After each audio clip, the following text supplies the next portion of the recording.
So ayan guys, maghatag ko sa inyo og tips guys kung unsay advantage o disadvantage sa pag-order sa online o sa pag-repair sa technician sa supplier. So yun guys, dahan ta mag-tips guys kung unsay advantage o disadvantage.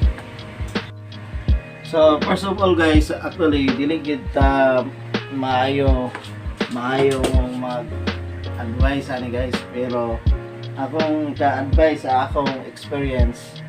So lagi na po nako ni ang advantage sa ang disadvantage magud sa kan guys sa pag-order sa online.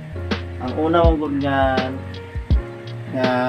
makuha mo sa ila is una kung mag-order mo tapos dili ninyo matistingan ang pareha sa LCD. So dili ninyo matistingan or naway mga factory defect ang mga unit. So kadua guys,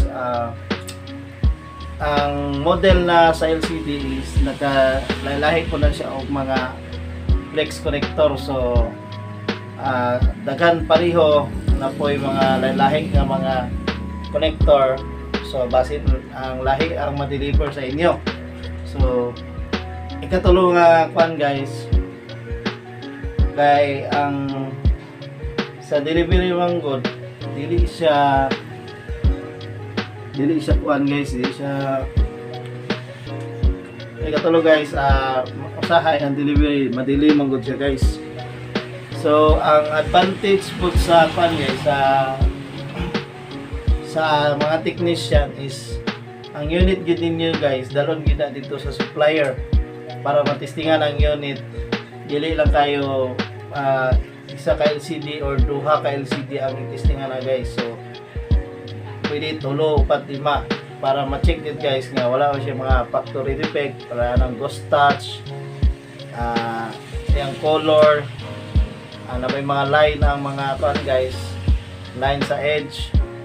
So may mga factory defect sa gara, pero sa supplier mo guys masyado mo dito ma-check tanan before na siya i-restore ang inyong mga parts sa LCD guys. So maray nakalahian nila guys sa advantage o disadvantage sa online o sa reality na dito kita sa supplier magkuha og mga item or parts guys. So ayan guys, tips lang ako to guys. Thanks for watching.